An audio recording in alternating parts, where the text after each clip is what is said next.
Hello my friends and welcome once again to Bill Russo's Short Story Theatre. Today's tale is from the peaceful, quiet area of the United States called New England. It is a serene part of the nation, especially in the northern parts, Vermont, Maine and New Hampshire. But for many years, a certain part of New Hampshire was anything but peaceful and quiet. It was, in fact, the home of one of the worst mass killers in history. Short Story Theatre's Asa Bittridge comes from New England, and he got this story firsthand, right from the source. So here now, to tell you the story, direct from New Hampshire, here is Asa Bittridge. Howdy, folks. Well, I'm pretty sure that you know the names of some monsters and mass murderers. Ted Bundy, Charles Manson, to name a couple. Yeah, you know, I'm thinking some fella could save the lives of about 100 people. A good Samaritan, don't you know?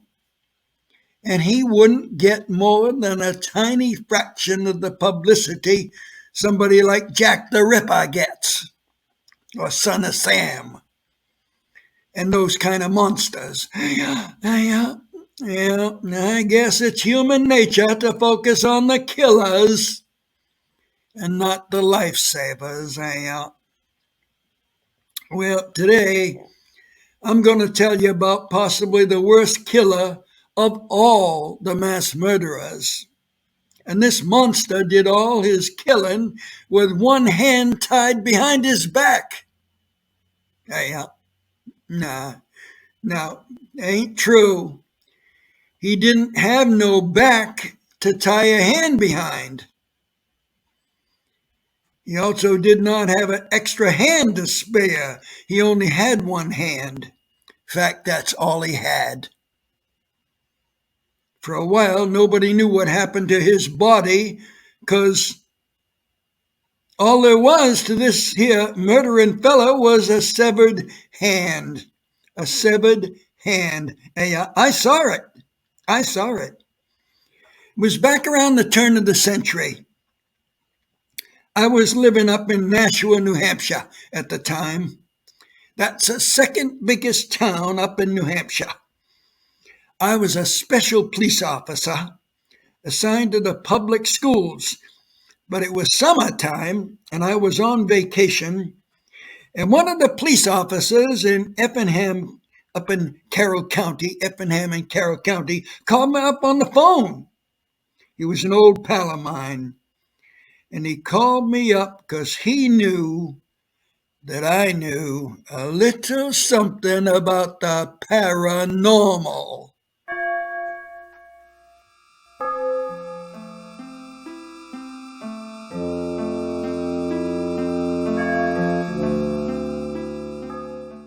Well, what it was that the county police had found a severed hand and they accused it of murder. Murder. Yeah. A severed hand was charged with a killing in Carroll County, Effingham, New Hampshire. So I immediately drove up there to Effingham, population 1,257. That's where it happened. 98 miles due north of my house in Nashua. Well, when I got to town, I went to the jail where they had put the severed hand behind bars. They unlocked the cell, and I went in to get a gander at that there severed hand. I'm kind of sorry I saw it. Yeah, it was a long, desiccated hand, and the skin had mostly been stripped away. The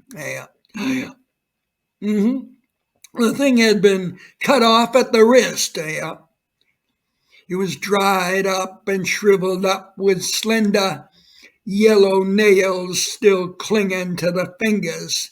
The nails was long and they had been sharpened to knife points.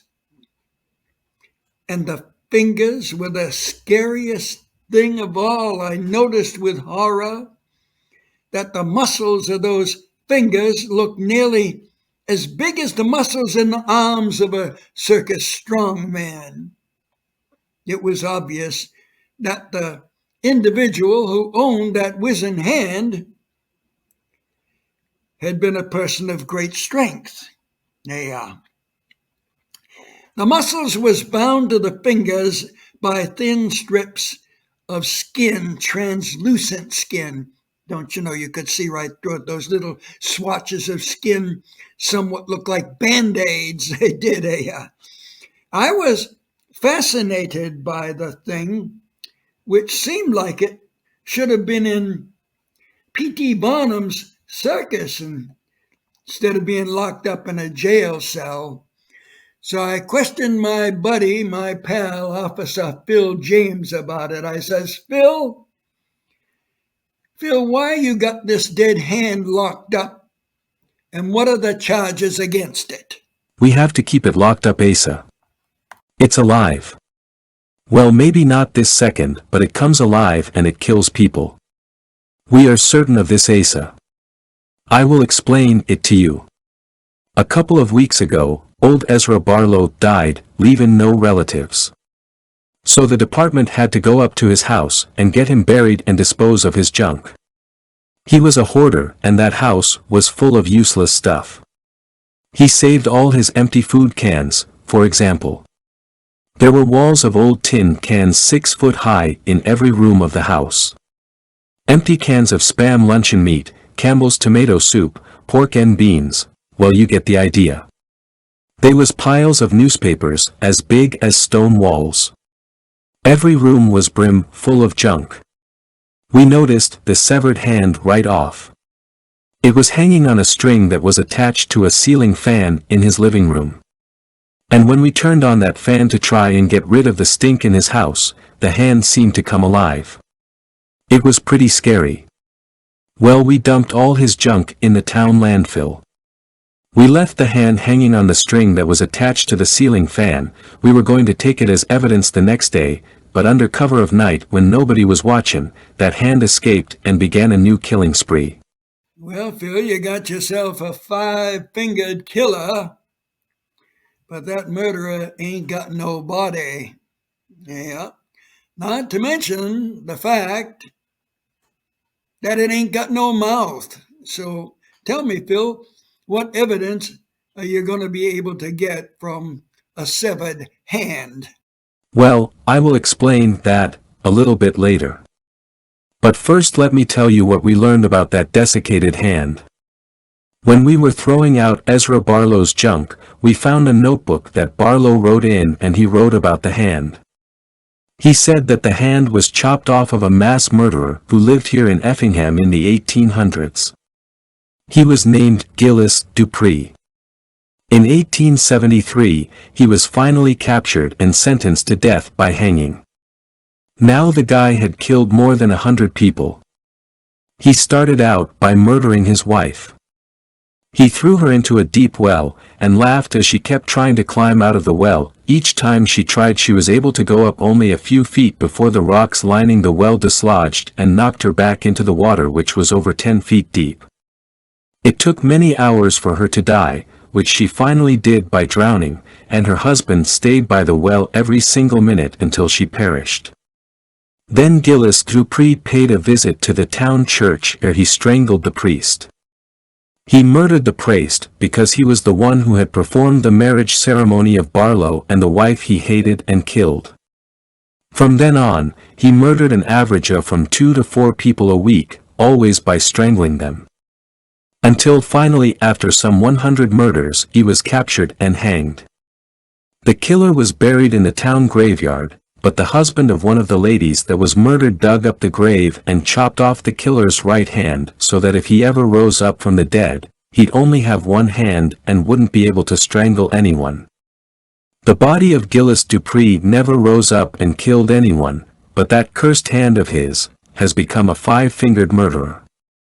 It is only a disembodied hand, but its 5 strong, dead fingers have made it the most feared killer in the entire history of New England. So, Phil, You've been a police officer for a long time. Are you really believing that the severed and decayed hand that was chopped off a dead guy more than 100 years ago can kill people? I do believe it, Asa, and so will you when you learn the full story. I told you Ezra Barlow died. What I didn't tell you was that he was strangled to death by that severed hand. A while back the mailman that delivers to Barlow's neighborhood called headquarters and reported that Barlow's mail had not been picked up for weeks. Every day the mailman put Barlow's mail in between his storm door and the front door of the house, and after the pile got to be about a foot high, he contacted us and we went to Barlow's house. We found out why Ezra wasn't picking up his mail. He was dead. We found him lying face up on his living room floor. He was stone dead, stinkin' stone dead, but as bad as the smell was, the look on his face was worse. His face was frozen in an expression of extreme terror. His eyes were open to their fullest, and the wide-eyed stare of the pupils seemed to reflect a look of unspeakable horror, as if they had seen something unearthly and fearsome. His hands were clenched into tight fists that couldn't be separated except by a hammer. Even worse than that was his neck. I saw in that decaying corpse's neck the marks of fingers. Great splotches of dried blood. Dyed most of his shirt dark red. Before the murder it had been a white shirt. Not 10 feet from the body, hanging from that ceiling fan string, and swaying slightly back and forth even though the air in the room was as still as the lifeless body on the floor, was that hand, that severed hand, clinging tightly to the string. I immediately placed the hand under arrest. But even using all my strength, I could not release the fearful thing from the string. I swear to you, Asa. The fingers refused to budge. I had to cut the string before I could place the hand in an evidence bag and lock it up in the jailhouse. Hey, so you got this dead hand that's killing people. You had to keep it somewheres, so I guess you decided to lock it up in a cell?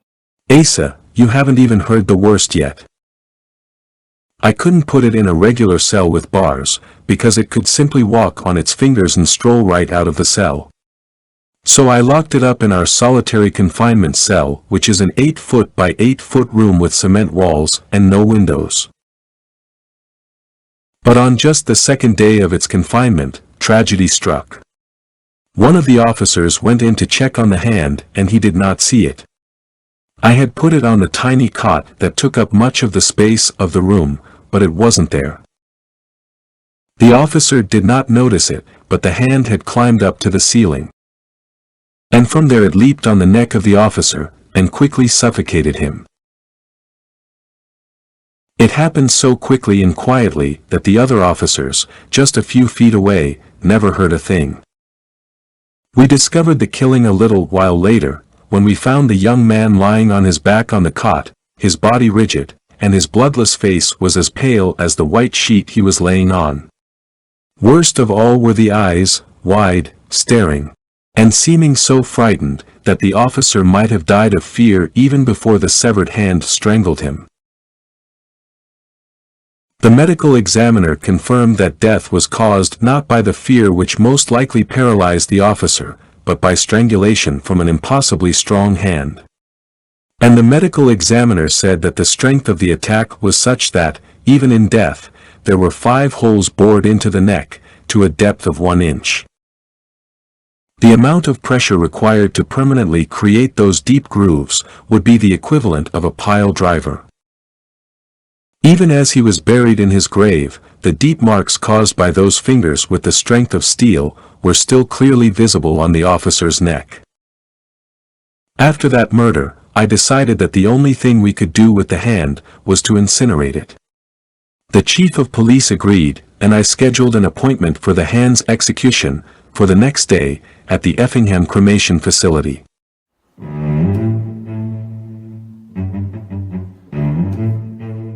But during the night somehow the killer hand escaped.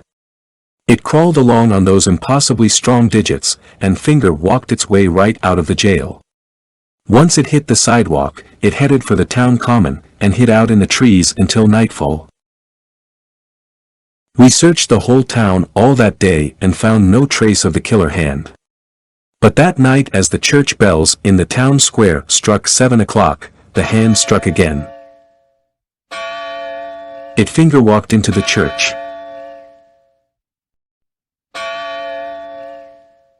The church was where it planned on killing the parish priest, in a ghastly encore performance to the first time it killed a priest in 1873. But the priest was not in the church, so the hand had to search the parish house. The priest was in the basement that evening. His hobby was woodworking, and he was making a beautiful wooden cabinet which would be sold at a charity auction to benefit the poor and elderly residents of Effingham. As the priest bent over his work, the desiccated severed hand attacked with a fury from behind. The priest was young and strong. He had been a wrestler in high school and college, and he managed to turn around and move the hand from the back of his neck to the front. As strong as the priest was, he began to lose consciousness as the iron grip of the severed hand compressed his windpipe. Just as he was ready to pass out, he managed to maneuver the hand into a steel vise on the side of his workbench. Turning the handle as hard as possible, he was able to squeeze the desiccated hand so hard that it released its deadly grip. But at that point, Father Mulcahy passed out, and when he woke up, the hand had somehow escaped, and was gone. The father called the department and reported the murder attempt. We turned the town upside down the next day looking for the monstrous severed hand that once belonged to the mass murderer Gillis Dupree. The state police came in to help. Even the Carroll County Police Department sent a crew to assist us. The governor activated the National Guard and sent 100 troops to canvass the community. But it was hopeless. The hand had the strength of a giant, but it was small enough so that it could hide anywhere, even in your Aunt Bessie's underwear drawer. We never found a trace of the severed hand until the next day. Sometime in the afternoon, the hand of Gillis Dupree struck again. It glommed onto the neck of a jogger who was running on the jogging trails around the town common. The runner was young and strong, and didn't die easy, and didn't die fast. Even as the desiccated severed hand of Gillis Dupree tightened its death grip on his neck, the jogger kept running. He was probably trying to get to the police station. To get to the station, he would have to cross over the common, then pass through the town cemetery, and then after crossing the graveyard, he would be at the police station. Well, Asa, he almost made it, but he was overcome at the edge of the graveyard. He fell down dead and landed on top of a gravestone. We found him a couple hours after he was killed. The severed hand of Gillis Dupree was still clinging to his neck. As I said, Asa, the jogger, had fallen on top of one of the gravestones. An unnatural chill went up and down my spine when I noticed that the name on the grave marker was Gillis Dupree. Gillis Dupree, the very man from whom the desiccated hand had been removed. I immediately ordered the exhumation of the grave. So we dug up that grave, opened up the coffin, and we put the severed hand in the box, and pushed it up against the stump of the corpse's arm, where it had been chopped off. We closed the box, and once again filled the grave with dirt.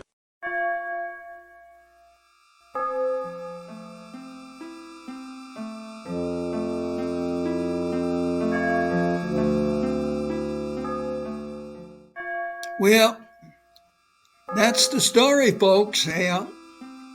Now, you might not believe this tale, but it is just as true as 6 and 4 makes 10. Yeah.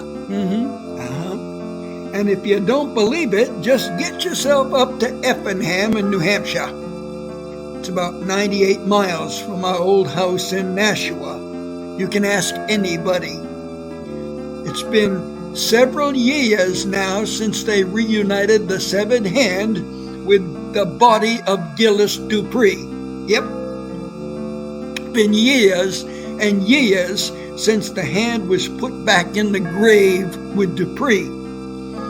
And the solid truth is, not one single person has been strangled by a severed hand in all that time. And I guess that's proof enough for anybody.